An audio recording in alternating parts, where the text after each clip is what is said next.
Olá, boa tarde. Tá dando para ouvir direitinho?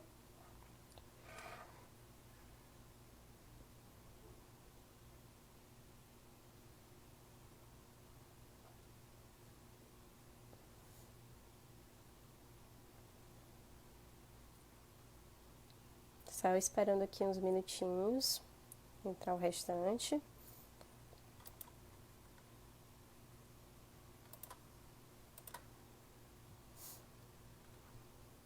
Compartilhem aí para o pessoal assistir nossa live. Hoje vai ser um tema bem legal, né? Nós vamos falar um pouquinho sobre comportamento alimentar. Tô aguardando aqui alguns minutinhos para o Rodrigo entrar, para a gente iniciar essa conversa.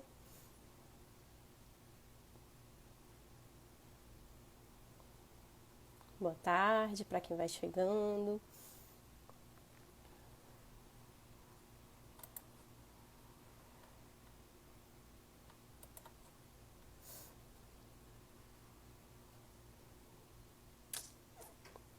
Só aguardando um instantinho.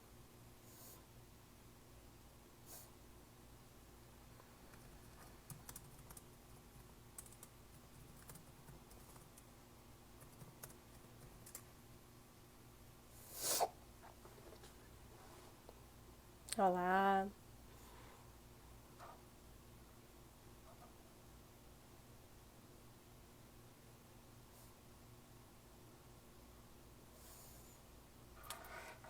Só aguardando entrar mais gente.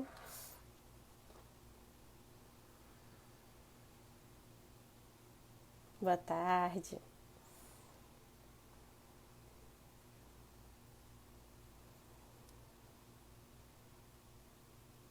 Olá.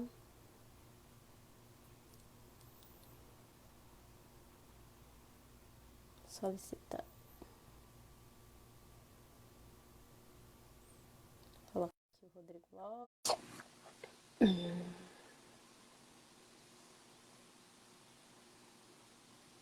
Boa tarde para quem vai chegando. Boa tarde. Boa tarde. Tá dando para Olá. ouvir direitinho? Sim, sim, tá me escutando? Tô. Ótimo. Vamos aguardar aí a galera entrar, né? É. Aqui os Nutris entrando aí, galera. Vamos compartilhando.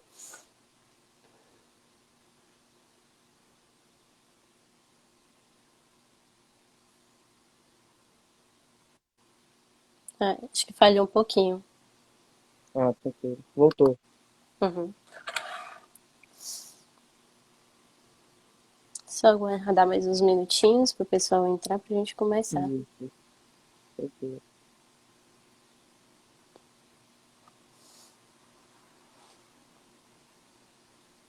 Viu que? Bem-vinda.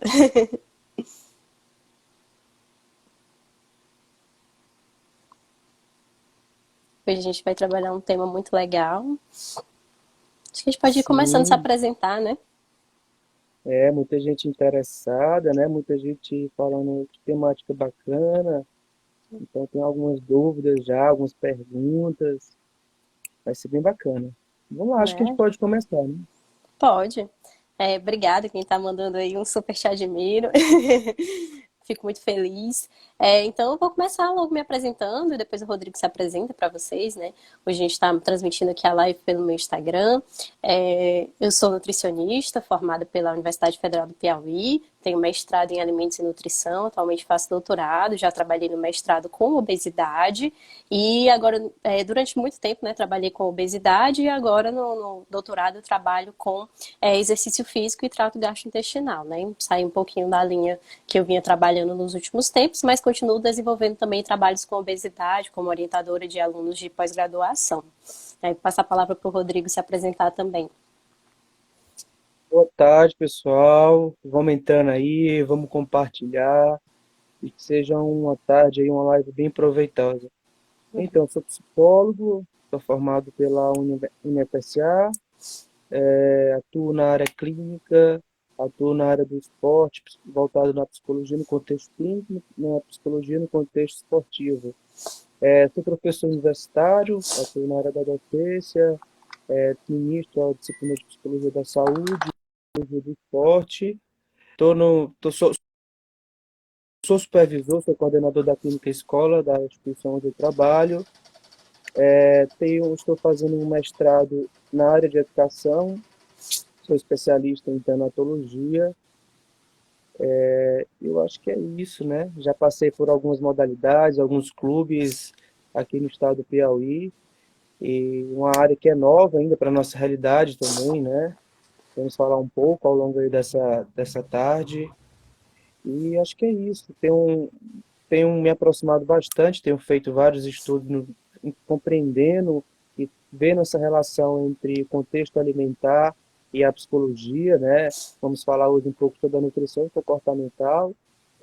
Já ministrei também a disciplina de psicologia do esporte para a pós-graduação de nutrição esportiva, então foi a partir daí que veio algumas indagações, algumas reflexões e algumas coisas que vamos conversar aí nesse momento. E eu acho que é isso, né? Uhum. Eu acho que é uma relação muito legal, né? Também, como você ministra sobre a questão da psicologia do esporte, né, para a nutrição esportiva, que eu acho uma área muito interessante, né? Também tive a experiência de ministrar algumas disciplinas que entram também em contato, né, como a educação nutricional, como transtornos alimentares em atletas, também tive esse contato aqui pelo lado da nutrição. Eu acho que é uma coisa bem complementar, né? Eu tenho reforçado muito e eu percebo que é algo que realmente vira uma barreira dentro do consultório, é o paciente ter toda essa questão de querer a perda de peso. No entanto, muitas vezes a gente percebe que é um aspecto mais psicológico do que alimentar, né, na conduta. E acaba ficando uma barreira muito difícil porque a gente recomenda, né, a procura do psicólogo para complementar, né, a nossa prescrição, porque não tem como a gente fazer esse trabalho sozinho, né, nós como nutricionistas, e acaba sendo ainda um grande tabu, né, para a maioria das pessoas, que eu acho que é uma perda, né, para aquele indivíduo, porque está se recusando a fazer aquele tratamento, às vezes por uma questão um pouco de tabu mesmo, né, de procurar o psicólogo. Ainda tem muita gente que tem essa questão. Sem dúvidas, eu percebo isso também, compartilho da mesma ideia que você, e acho que é um comportamento, né? Ele já vai entrar a parte da psicologia, e eu acho que as observações no contexto da saúde, em todas as áreas, o comportamento humano ele é fundamental. E no que se diz respeito a essa área, muitas das vezes o paciente ele ainda chega com a ideia, às vezes até com um pensamento bastante imediatista, né? Uhum. De querer as coisas muito rápido, de querer o resultado a longo prazo. E aquilo que gera um esforço maior, ou melhor, não vou nem dizer esforço maior, o esforço que aquela pessoa acha que não é capaz ou que não tem um tempo determinado para aquilo. Ela quer do seu jeito, da sua forma, ou do jeito que os outros estão mostrando para ela, ou que ela está vendo por influências em redes sociais ou algo do tipo. Então, eu penso que é um desafio muito grande, e isso está na nossa realidade, está na nossa prática, né, Juliana? De Uhum. tentar primeiro dar informações básicas do que é o processo, do que é um trabalho básico do psicólogo, o que é o trabalho básico de um plano alimentar, qual é a diferença disso, o que vai se colocando ao longo desse processo, porque se a pessoa não tem bem. Deu uma falha aqui. Pequeno problema técnico. Esperar aí ver se o Rodrigo volta.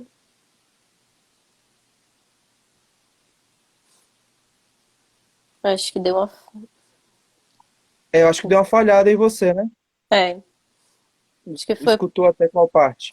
Escutei até a parte que você estava falando um pouquinho sobre essa questão, né, da compreensão do plano alimentar, da compreensão do nutricionista, do papel do nutricionista no plano alimentar, do psicólogo, né, nessa situação.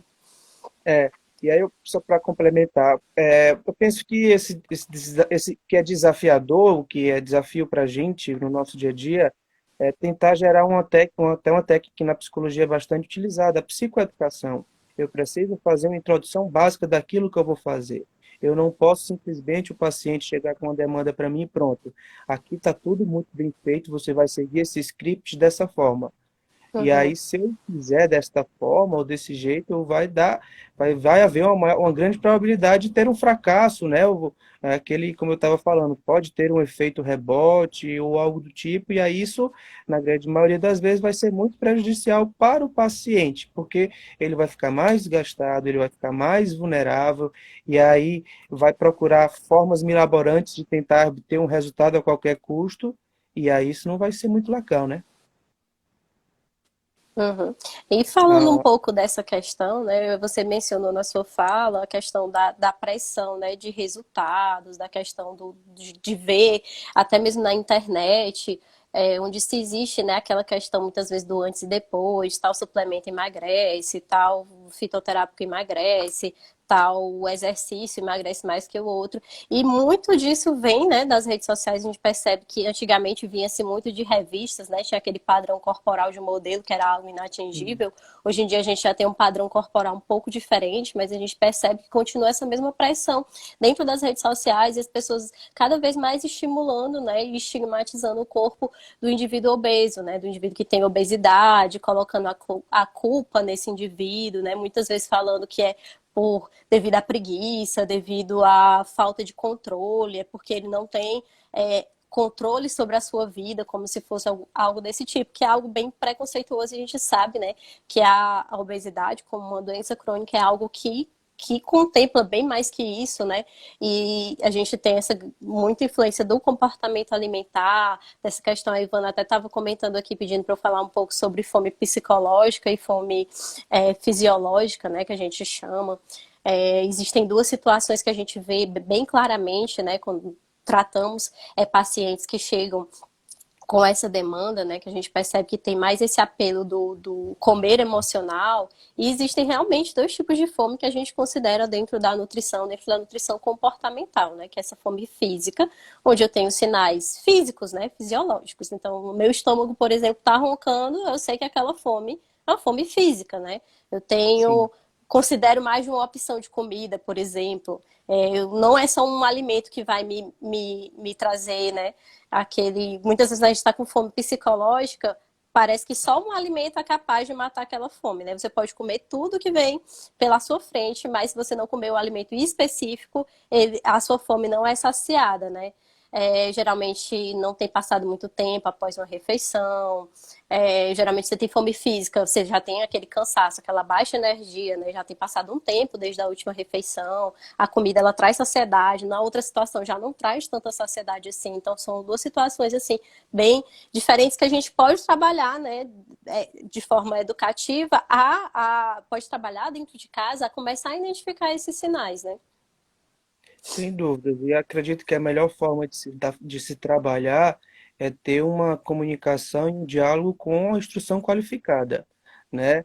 Ter esse cuidado de onde que a gente pega essas informações, de qual é a nossa fonte, né? Porque às vezes eu posso estar fazendo algo na minha prática que está sendo algo mal orientado, ou estou vendo um determinado modelo, e isso a curto ou a médio prazo não vai me dar um bom feedback, né?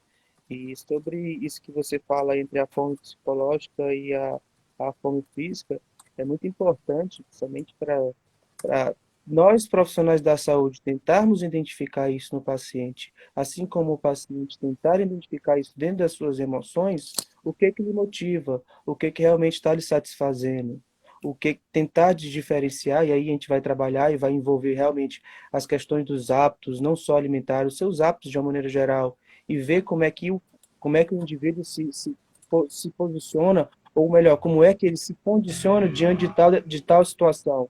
Bem, o que que me motiva, o que que faz sentido para mim, o que que eu mais gosto, o que que eu tento fazer algo que eu consigo selecionar, ou eu sou meio desorganizado, como é que é isso, como é que está a minha realidade? Então, é necessário também ter essa relação bem estabelecida entre o paciente com ou entre o profissional da saúde e o paciente, e ter esse trabalho articulado, né, com outros profissionais, e que cada um vai ter a sua complementação, vai ter a sua importância, né, né, Juliana? Acho que é um Uhum. dilema também no nosso campo da saúde, e ainda às vezes a gente percebe uma dificuldade que às vezes pode ser uma resistência do paciente em querer aceitar a ajuda de outros profissionais ou querer ficar apenas com um, ou por falta de informação, ou por um estigma social, ou a pressão social, ou algo do tipo, e que ele acaba esquecendo que tem que fazer o que é o melhor para ele, né? Não Uhum, só para aquilo específico,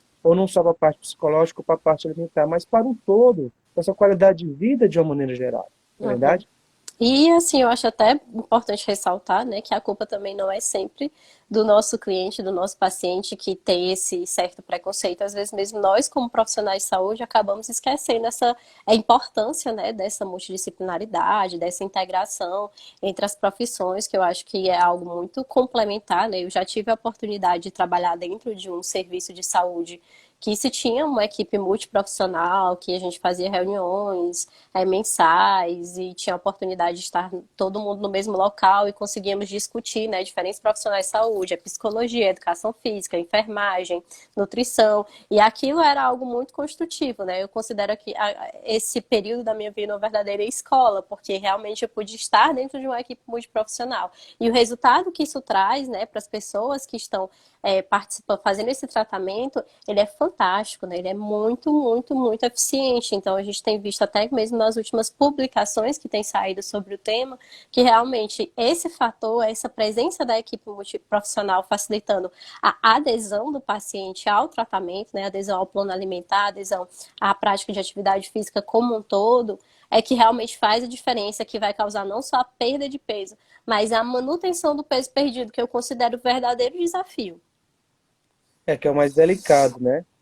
É Uhum, bem pertinente isso que você falou e também o que a literatura está trazendo.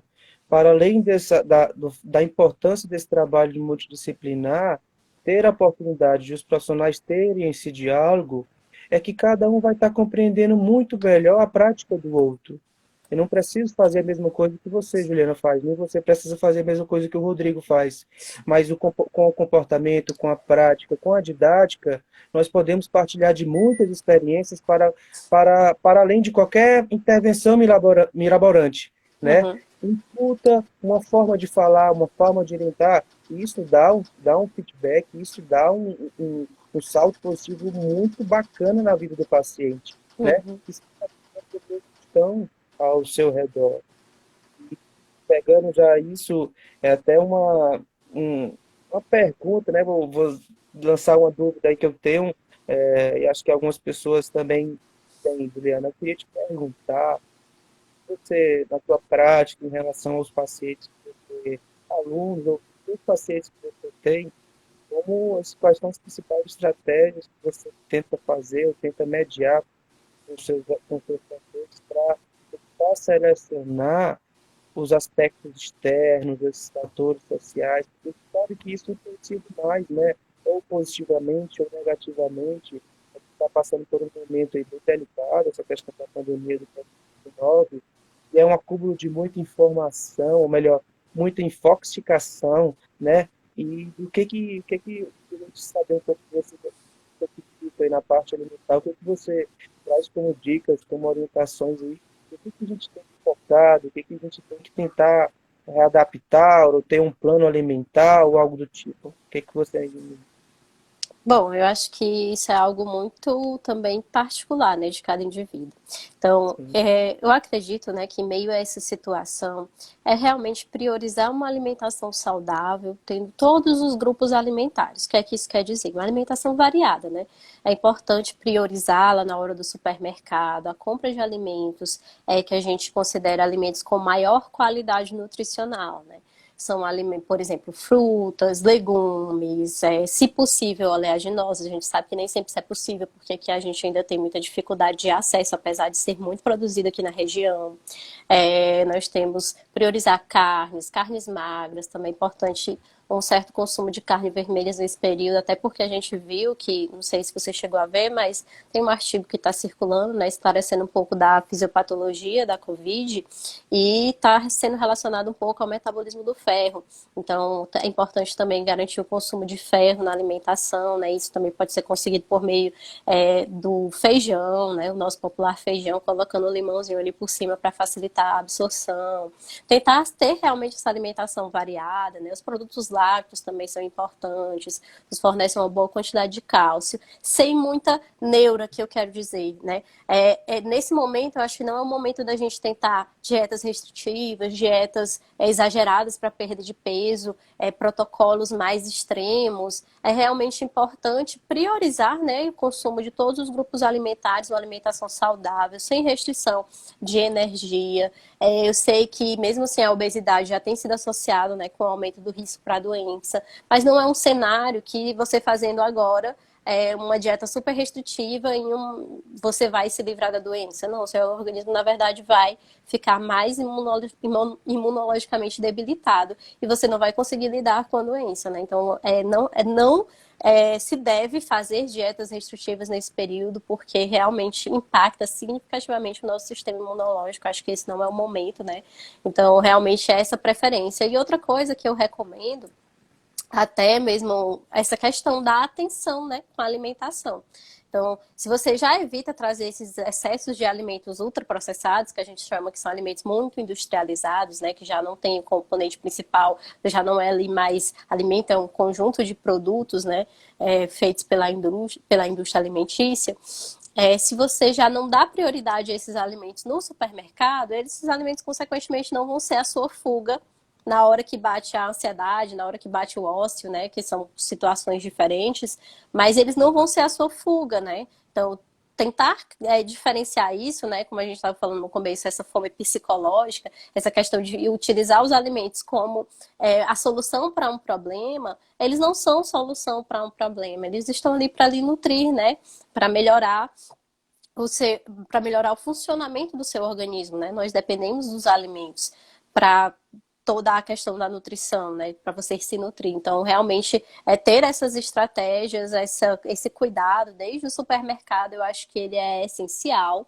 E também, queria até somar, até um exercício que eu acho interessante, que às vezes eu prescrevo para alguns pacientes que eu percebo que realmente tem muito essa questão do comer emocional. Se você, para você começar a ter mais atenção em relação a isso, que tal escrever um diário, né? Aí, toda vez que você tem vontade de comer, você começa a pensar, a raciocinar se realmente você está com fome, ou se aquilo é uma fuga de um processo de ansiedade, de raiva, enfim, de tristeza, se aquilo é resultado de você não estar fazendo nada. Então, acho que essa escrita, né, muitas vezes pode ser um pouco eficiente para que você consiga assimilar o que é que está acontecendo. Tem uma técnica da psicologia que é o registro de pensamentos, que é bem semelhante ao que nós podemos adaptar para isso que você está falando, né? Em relação à sua estratégia ou plano alimentar que você vai adaptando aí para a sua rotina. E nesse caso, agora no momento de pandemia, estamos nos readaptando, né? E serve para a gente ter um feedback melhor, né? Do como é que foi essa primeira semana, como é que foi a segunda, bem, essa semana não foi tão legal, então o que foi que eu fiz em tal dia que me motivou a isso, e aí eu tentar rever essas estratégias, né? E não o que eu tenho percebido bastante, no comportamento negativo no sentido de ficar se martirizando ou se negligenciando. Bem, hoje não deu certo, eu, sei lá, enchi a lata ou algo do tipo assim, e aí eu vou desandar. Eu acho que é um momento que é muito delicado para todos nós. O nosso corpo, o nosso organismo, né, principalmente os nossos aspectos emocionais, estamos vendo formas de saber lidar com isso, porque tem o medo, tem a tensão, né, tem a questão da ansiedade, esse estresse diário em virtude de algo que ainda não temos poucas informações, apesar de já estar tendo muita pesquisa, mas nem todas essas pesquisas são divulgadas, principalmente nas mídias televisivas. Então, a gente se ater diariamente ou semanalmente, né, e sempre, se possível, estar registrando esse passo a passo do que está acontecendo ao longo aí da sua rotina, né? Concordo. A Lilian tinha perguntado aqui mais em cima, né, sobre se a comida tira a energia e a vontade de fazer atividade física. Bom, indiretamente, né, digamos assim, para que a comida chegue a tirar a vontade de atividade física, isso é o resultado de um processo um pouco longo, né? Quando você estimula seu organismo, né, quando você consome só alimentos que a gente chama de baixa qualidade nutricional, de alta densidade energética, isso a longo prazo vai causar impactos realmente na sua disposição, na sua vontade de fazer atividade física e vai influenciar, consequentemente, também nas suas escolhas alimentares. Mas isso é algo também de longo prazo, né? Não é porque você comeu hambúrguer ontem à noite que, de repente, você não tem vontade de fazer atividade física. Não é bem assim. É resultado realmente de um comportamento alimentar, né?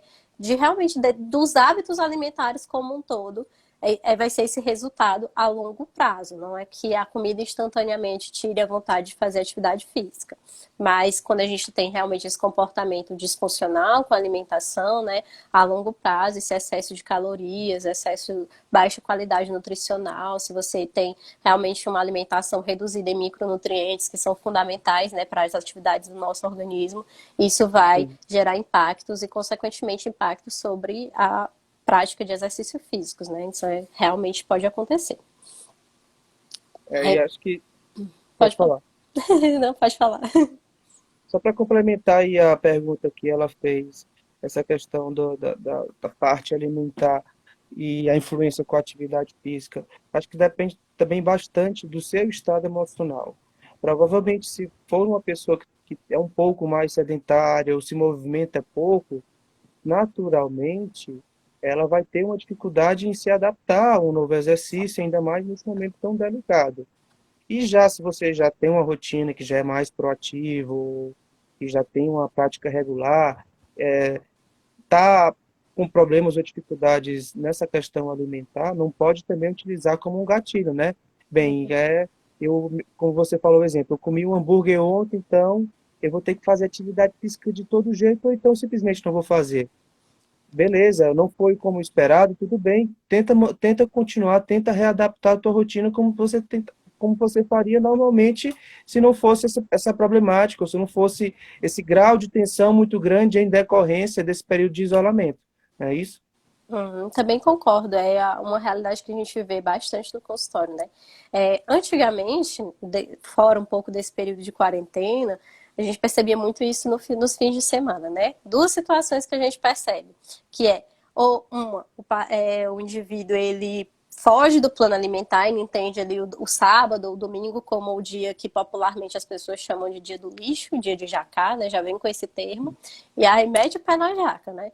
Vai como se não houvesse amanhã, mas o amanhã chega. Mas, independente disso, percebe-se que tanto a alimentação ela vai ser consumida de forma exagerada e também com culpa. E aí, quando chega no outro dia na academia, aí tem que malhar, tem que fazer uma sessão de exercício totalmente intensa, tem que ir malhar, porque comeu ontem a pizza, comeu o hambúrguer, comeu o sorvete, comeu tudo que tinha direito, e aí vai compensar tudo, tem que gastar as calorias lá na academia.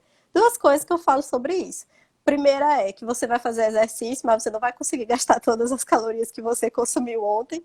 E a segunda é melhor você comer e comer em paz do que você estar consumindo todos esses alimentos e depois querer compensar de alguma forma, né? Estimular esse comportamento compensatório. Porque toda vez que você fizer isso, e isso vai ficar sendo cada vez mais frequente, você vai lá no outro dia para academia achando que realmente está fazendo um grande benefício, mudar toda a sua estrutura, ter que fazer um exercício mais intenso, porque comeu algo, tipo uma martirização também, né? Comeu algo na noite anterior. Isso acontece bastante também e depende, volta aquilo também que eu já falei anteriormente, como é que eu estou lidando com isso e para onde que eu vou dar essa minha atenção, para onde que eu vou gerar o meu foco. Porque pense só, colocar essa situação que você trouxe, né? Tem um dia do lixo, então, antes de acontecer aquele dia do lixo, eu já estou pensando que vou fazer daquela forma, daquele jeito, e vai ser daquela forma. Aí quando for no outro dia, eu vou para a academia tal horário, com o passar do tempo, o corpo também vai somatizando tudo isso.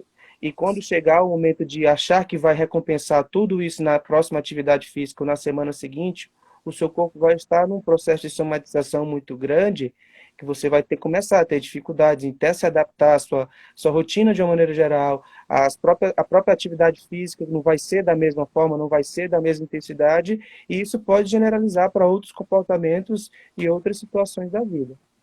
Às vezes também tenta compensar na própria alimentação, né? Comeu tudo no dia anterior, no outro dia nada. É dieta zero carb, que é para não engordar, não ter ganho de peso, que é realmente totalmente desaconselhável, né? É melhor você, se você, por algum momento, comeu algum alimento que não estava lá no seu plano alimentar, que faz parte também da vida, é um hábito saudável, de vez em quando você tem uma opção de uma escolha alimentar livre. É interessante que você tenha autonomia alimentar, que você consiga ter escolhas livres e que isso não pese na sua consciência e que no outro dia você siga, e no restante do dia, no outro dia você siga a vida normalmente, fazendo sua alimentação normal e adequada, né? E o pessoal aqui está falando da dificuldade, né? Que as academias não estão abertas, que no período de isolamento tem muita ansiedade, a vontade de comer vai lá para cima. Realmente é uma dificuldade, né? As academias, você não tem orientação particular em casa, mas existem, né, muitas pessoas que estão divulgando alguns treinamentos, né, existem aplicativos que podem também ser seguidos, vídeos de treino, então eu acho que isso podem ser, né, ferramentas úteis. No entanto, a gente tem que ter um certo cuidado, né, porque se você nunca fez atividade física antes e quer começar a fazer agora, e quer começar Perfeito. uma atividade física muito intensa, de uma forma que seu corpo não tem capacidade para aquilo ainda, aí você pode gerar muitas lesões, né, pode gerar um grande malefício em detrimento dos benefícios que a atividade física poderia trazer para você. Então, sempre tem que ter esse cuidado, né? Não se cobrar muito nesse período, porque eu acho que a nossa meta principal é sobreviver, não é perder peso, não é garantir a saúde mesmo, continuar a vida, né? Sobreviver com a melhor qualidade possível.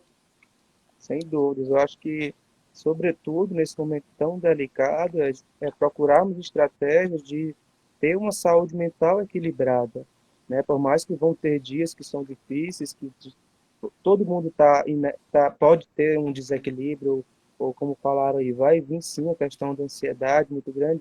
Agora temos que procurar estratégias, né? Às vezes eu percebo também que temos uma certa, as pessoas ou alguns pacientes acabam tendo uma certa dificuldade de ter esse comportamento proativo. Às vezes a oportunidade ou a forma de eu tentar fazer aquilo não precisa de muita coisa, está algo próximo de mim, tem as redes sociais, tem alguma pessoa de confiança, um profissional que vai te instruir ou algo do tipo. Então, a partir dali você pode desenvolver uma atividade onde o teu corpo vai estar em movimento, onde você vai estar vendo formas de aprender, onde você vai estar vendo formas de se lidar com aquilo que você está com dificuldade. Por exemplo, hoje, esse momento aí do isolamento, né, quase que 100% as vulnerabilidades emocionais em que se refere a ansiedade, o estresse, né, e às vezes até um comportamento de trauma, de medo constante. Bem, eu tenho que selecionar o que eu estou vendo, aí volta aquilo que nós conversamos anteriormente, as informações, e o que, que eu posso fazer efetivamente para tentar melhorar essa situação. Se não for melhorar 100%, mas tenta pelo menos manter, né? Tenta pelo menos fazer algo e não ficar apenas somatizando ou só ficar remoendo aqueles pensamentos e de fato não vai estar fazendo algo, é, não vai estar tendo um comportamento proativo, né? Tem algumas técnicas bem pertinentes no que diz respeito, que nos ajudam a diminuir. Vamos primeiro para a parte da ansiedade e do estresse, né? As tensões. A questão da própria meditação, o mindfulness, tem alguns aplicativos, estão tendo sessões de yoga que são pelo YouTube ou por outros aplicativos de videochamada. Participem. Ah, Rodrigo, Juliana, eu nunca fiz. Se permitam. Eu acho que é um momento também para a gente se permitir a conhecer, a experienciar coisas que até então não era tão comum ou que eu nunca me imaginei a fazer. Então É o se que eu não tinha permita fazer tempo aquilo, né? também, né? O que não tinha, exatamente, o que não tinha tempo. Então tenta fazer algo de efetivo e algo que vai te trazer algum tipo de benefício, né? Acho que é realmente algo bem válido, né? O Matheus está perguntando aqui, para quem não tem um horário regular, e principalmente para quem trabalha à noite, como é que pode se alimentar de uma maneira correta, já que existe uma troca do dia pela noite. Bom, Assim, numa situação ideal, realmente é melhor que você se alimente, né, respeitando os horários do dia e tudo mais. Mas existem essas situações atípicas, né? A gente sabe que nem todo mundo consegue trabalhar durante o dia, ter essa mesmo ciclo, né, de trabalho, mas existe sim como você se alimentar corretamente, né, mesmo no período noturno. Mas aí isso é algo muito individual, vai depender muito de quais são seus horários de trabalho, o que é que você tem acesso nesse momento, tentar levar as refeições de casa, né, fazer uma distribuição adequada para o período que você está dormindo, para o período que você está acordado. Não tem como fazer essa regulação. Só que realmente é algo que vai sempre ser um pouco contraditório, né, com o nosso ciclo circadiano, que a gente chama, mas isso é possível, ter uma alimentação correta, mesmo com os horários trocados, né? Já tenho alguns pacientes que conseguiram perder peso, mesmo tendo esse hábito, né, que eram taxistas à noite, ou vigias, guardas, né, que tem mesmo essa dificuldade, que precisam trocar o dia pela noite, mas há a possibilidade de manter uma alimentação saudável dentro dessas condições. Mas aí tem que ser um planejamento alimentar bem específico. Veio uma pergunta, ontem a gente lançou, né, nos nossos stories para dúvidas e orientações. Teve uma pergunta que foi assim, Juliana, aí vai um pouco para a sua parte, eu posso complementar. De que forma a alimentação adequada interfere na ansiedade, eu vou colocar entre aspas aqui, aspectos emocionais dos atletas ou pessoas que já tinham uma prática regular de atividade física? Bom, influencia muito, né? A gente sabe que a alimentação, ela tem relação com tudo no nosso organismo, né? Tudo funciona dependendo da alimentação. E aí tem essa situação, que é uma situação que a maioria das pessoas está sofrendo esse culpa, acho que tentaram me ligar aqui, os números de São Paulo, e aí falhou. Voltou. Então, a gente tem essa relação, né, da atividade, da alimentação com esses processos de ansiedade, tem essa questão do comer emocional que a gente falou. Mas, além disso, nós temos uma relação muito grande do trato gastrointestinal, né, nosso trato digestório, que faz todo o nosso processamento e absorção dos alimentos com os processos de ansiedade. Então, tem alguns alimentos que conseguem desencadear o maior processo, né, de ansiedade, conseguem estimular esse processo, digamos, alimentar esse processo. Como são os alimentos que a gente já falou, que são os ultraprocessados, alimentos muito industrializados, eles continuam prejudicando o funcionamento do nosso trato gastrointestinal de forma adequada e causando impactos que vão até o cérebro, né? Causando mais um processo inflamatório, e esse processo se reflete também em ansiedade, altera a produção de nossos neurotransmissores, como por exemplo a serotonina, que também é Sim. produzida lá no trato gastrointestinal. Então, ter esse cuidado com a alimentação, né? Tem alguns alimentos que podem até ajudar, né? Auxiliar nessa situação, como por exemplo, nós temos alguns alimentos que são ricos em triptofano, que são ricos em serotonina, né? O triptofano é o precursor da serotonina, que são ricos, que conseguem estimular também a produção de melatonina, que é um hormônio que está associado ao sono, a serotonina está associada à felicidade, né? Essa sensação de prazer. Então, esses alimentos podem ajudar, né, nessa redução da ansiedade. A gente tem abacate, kiwi, o próprio leite, um leite com canela também pode ajudar, banana, enfim, tem vários alimentos, né, que podem ser utilizados, os chás, né, chá de camomila, chá de maracujá, principalmente no período noturno, né, para melhorar a qualidade do sono também. Então, esses alimentos, eles podem ajudar, independente se você seja atleta ou de você não ser atleta, né, então, todos esses alimentos, eles podem ser inseridos. E aí, para quem está, né, na situação atleta, que já reduziu o seu nível de atividade física, que eu imagino que não deva conseguir, né, fazer o mesmo ritmo de treinamento que você faria, geralmente, tendo acesso, né, aos planejamentos, tendo acesso a uma Organização. estrutura melhor, né, a academia, enfim, o local de treinamento. Então, realmente, baixa a atividade física, a alimentação, ela tem que acompanhar isso, né, para também evitar o ganho de peso, que é indesejável para a maioria dos atletas, dependendo da modalidade, dependendo do planejamento que se tem, né.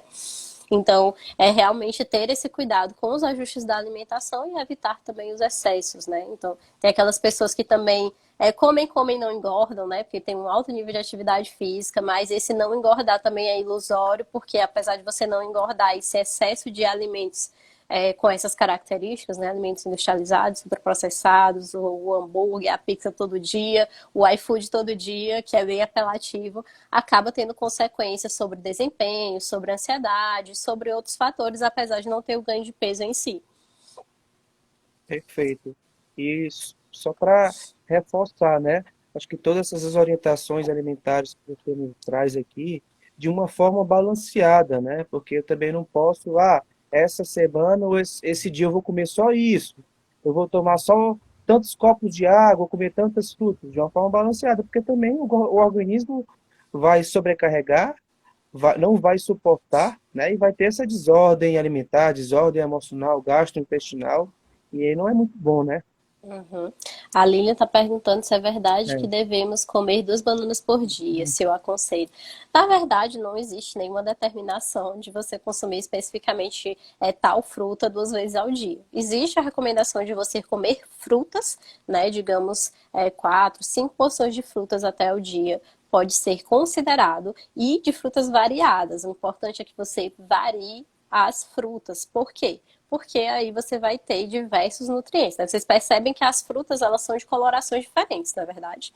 Então a gente tem a banana, que tem uma coloração mais amarela, nós temos a acerola mais vermelha, nós temos o kiwi, que é verde, nós temos a manga, que é laranja. Então todas elas contêm essa pigmentação devido a algumas substâncias presentes, né, nesses alimentos, que são diferentes e que têm, né, propriedades diferentes. Então lá na manga eu tenho a vitamina A, lá na acerola eu tenho muita vitamina C, também tem um pouco de vitamina A, tem o licopeno. Então, cada fruta vai ter uma propriedade diferente e vai exercer um benefício diferente no nosso organismo. Então, é importante que a gente consuma várias frutas ao dia, vários tipos de frutas ao dia, que a gente vai garantir essa vários nutrientes diferentes que todos têm importância igual ou igual para o nosso organismo, né? Todo o nosso organismo precisa de todos para que possa funcionar adequadamente. Perfeito. Eu acho que é ir distribuindo, né? Não vou focar só em uma.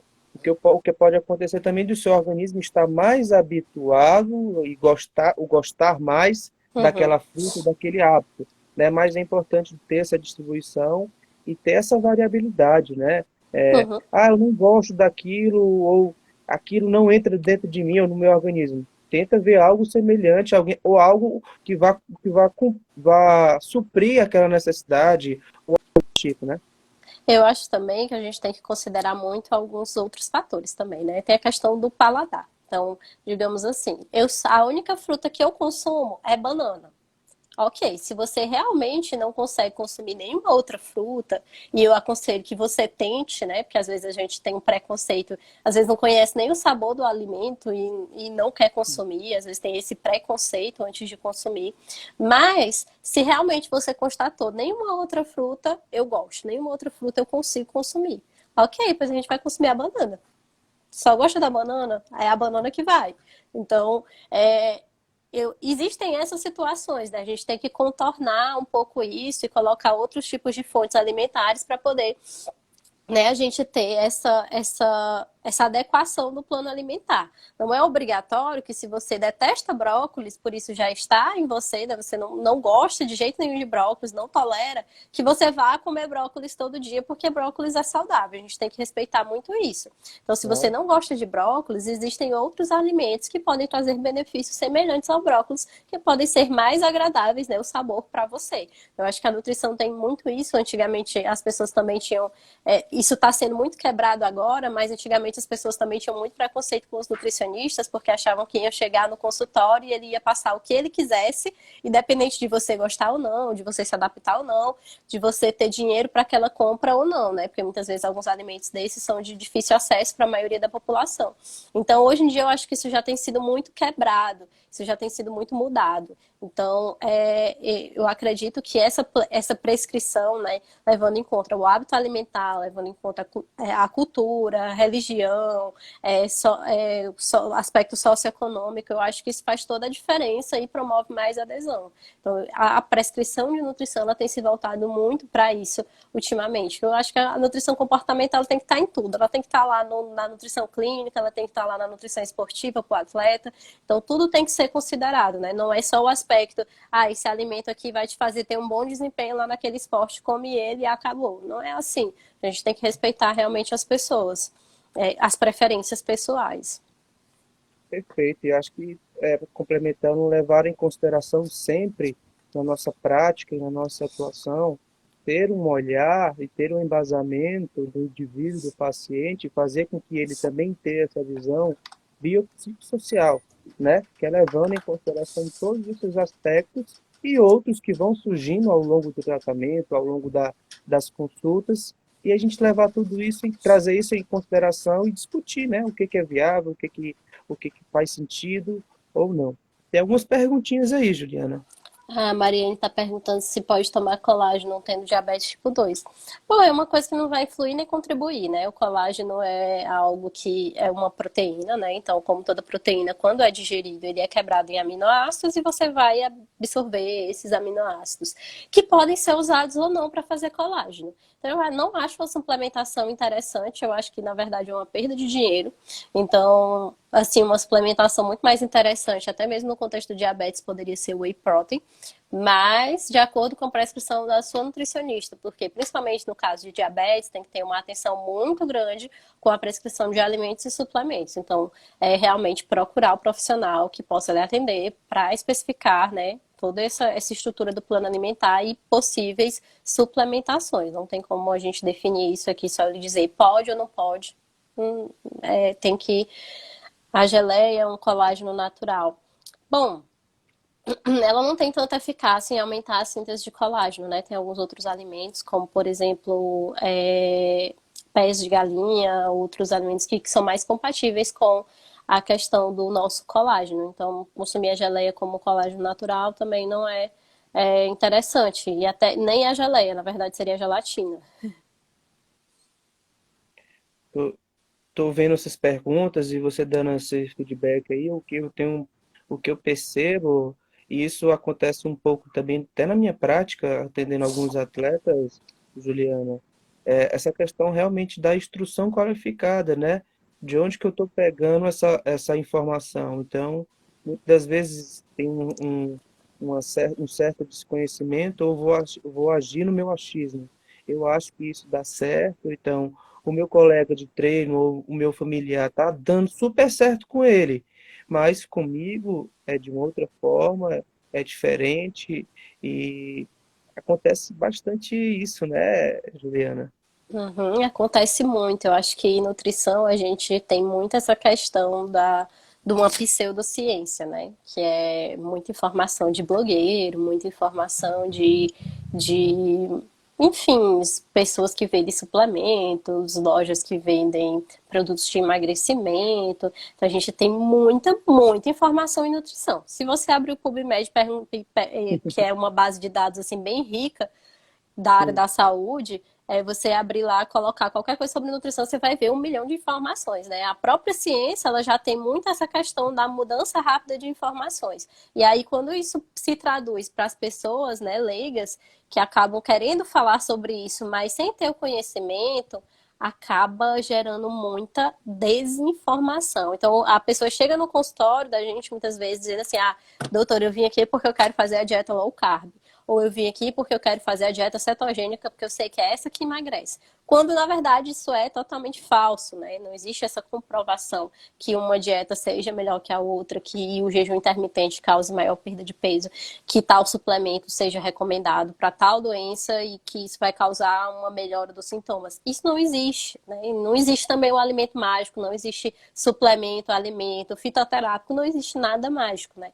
Realmente tudo vai ser resultado dos seus hábitos alimentares, da sua prática de atividade física, né? Um resultado de todos os cuidados em saúde de uma forma geral. Então, não tem como a gente atribuir isso a um alimento, a um suplemento. Toda vez que vocês virem, né, esse tipo de notícia, ah, leite faz mal, ah, banana, tem que consumir 2 bananas ao dia para ser saudável, ou tem que consumir whey protein, tem que suplementar porque é assim, é assado. Desconfiem, porque isso não é verdade. Tudo em nutrição a gente tem muito que levar em consideração a situação clínica do indivíduo, né?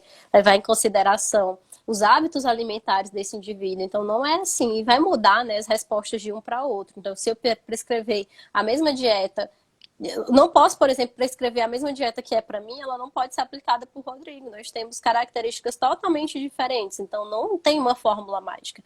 Se eu consumir a mesma dieta dele, eu vou ganhar peso, por exemplo, porque ele tem uma atividade atlética alta, né? Ele pratica esportes de forma mais intensa. Eu não, eu vou lá para minha academia todo dia. Se eu consumir a mesma quantidade de alimento que ele, eu vou engordar. Então, a gente tem que sempre pensar isso. A dieta do coleguinha, a prescrição do coleguinha, ela não serve para você. Então, sempre levar isso em consideração. Sem dúvidas. E eu acho que isso entra muito em um aspecto que nós trabalhamos dentro da psicologia, né? E você trabalha e tem citado isso aí diariamente, que é compreender a subjetividade do indivíduo. Eu preciso me conhecer. Eu preciso saber o que que faz sentido para mim. Bem, se eu tenho algo hipotético, eu estou pensando em alguma coisa, beleza, deixa eu consultar e vou experienciar aquilo e não já ficar com a opinião formada e já porque, como você colocou o exemplo, né? O paciente chega, eu quero a dieta low carb, porque daqui a 2 meses eu quero ir lá para a praia, tirar minha foto, tal e tal, daquele jeito. E aí você pode até começar essa dieta low carb ou algo do tipo, e quando iniciar não vai ser bem daquela forma que você pensou que era, né? E vai vir algumas dificuldades, vai vir alguns problemas em se adaptar, e aí isso também gera uma desordem emocional, né? Uhum. Então, e gera muita frustração, né, também, porque Bastante. a pessoa vem com aquela expectativa de perder tantos quilos e aí chega da primeira consulta para a segunda consulta, passou 30 dias, às vezes tem a perda de 1 quilo, às vezes não consegue perder peso de cara, então chega lá, acaba desistindo de tudo porque percebe que a perda de peso não foi o suficiente para ela e às vezes acaba recorrendo a protocolos mais extremos, né? Como é a questão daquelas dietas muito baixas em calorias, né? Quando é uma dieta que está muito popular, que é a dieta do HCG, com o consumo de uma maçã, que é uma dieta até ilegal, nem se pode estar prescrevendo o HCG, né? Até ilegal, não se pode estar prescrevendo essa administração e consumir. Tipo, qualquer pessoa emagrece se ela consumir chá e uma maçã por dia, porque você está consumindo nada. Então, aquilo não é suficiente para sustentar seus o básico, né, da sua sobrevivência. Então, você vai perder peso, mas vai embora muita massa muscular, vai embora muita água, então você vai ficar numa situação realmente muito debilitada, correndo risco até de várias comorbidades, né? Já aconteceu de eu pegar depois pacientes que vieram tendo feito esses protocolos anteriormente, que chegavam com gastrite, com arritmias cardíacas, consequências muito, muito sérias, né? Chegar a desenvolver até úlcera por causa da falta de alimentação, aumento da acidez do estômago. Então, tem consequências seríssimas quando a gente decide, né, entrar nesses protocolos um pouco malucos, resultado desses anos de frustração por dietas que não dão certo. Então, realmente, tem que ter a paciência. A perda de peso é um processo, assim, bem gradual. Tem que evitar esse tipo de excesso de informação da internet também. Ah, fulano perdeu não sei quantos quilos porque fez a tal dieta. Pode ter funcionado para ele, pode não funcionar para você. E outra coisa muito preocupante também é aquelas blogueiras que dizem que perderam peso com as comidinhas da terra. Muitas vezes você não sabe o que é que está acontecendo ali, né? Tem Então, um procedimento estético, a pessoa não tem, às vezes passa o dia, né, na academia, passa o dia tendo todo o cuidado da alimentação que muitas vezes não tem como a gente ter no nosso dia a dia, né? Então é realmente bem complicado a gente querer imitar, né? Querer fazer do mesmo jeito e depois ficar tentando entender, né? Ter toda essa frustração porque no nosso caso, não deu certo. exatamente.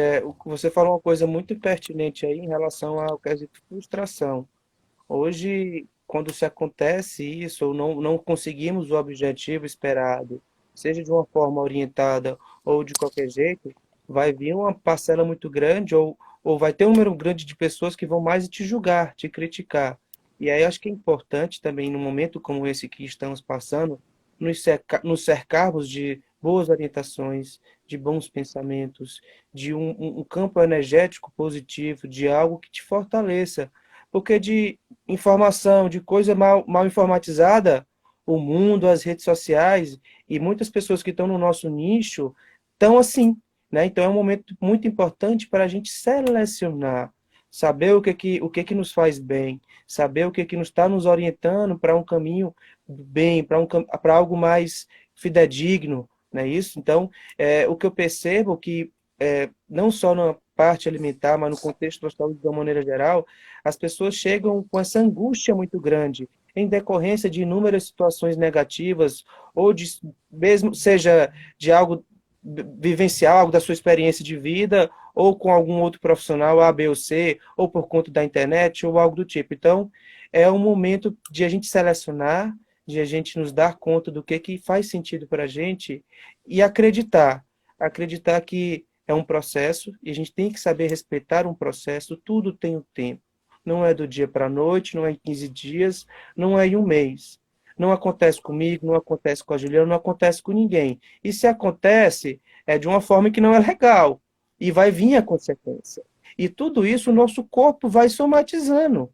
Entende? Então, quanto mais tivermos a oportunidade de ter uma orientação é, com um profissional da área, com alguém que esteja estudando, e pautado principalmente, né, Juliana? Nós estamos dentro da graduação e da pós-graduação, para estar trazendo no que os estudos e a literatura está trazendo. Então, a gente está sempre também se atualizando para poder trazer informações pertinentes e fidedignas com o que a ciência está colocando. Não só no achismo, porque achismo tem em todo local, né? Tem em toda esquina, tem em toda Muito fácil família, de encontrar. é muito fácil de encontrar. E hoje em dia, né, tá realmente bem complicada essa situação.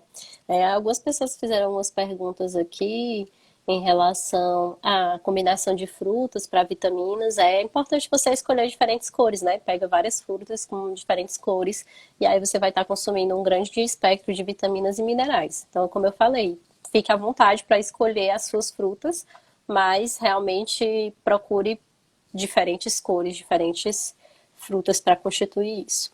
Qual whey é mais indicado para o diabético? Não tem como eu realmente te dar essa recomendação, porque vai depender da sua prática de atividade física, da sua situação clínica, do seu controle glicêmico, dos seus objetivos, da sua constituição fisiológica. Não tem como eu te dar a recomendação de uma marca, de um tipo de whey que seria mais adequado a utilizar no diabetes. Né? De uma forma geral, talvez os whey's concentrados eles têm uma quantidade de carboidrato um pouco maior, então tem que ter cuidado na sua utilização.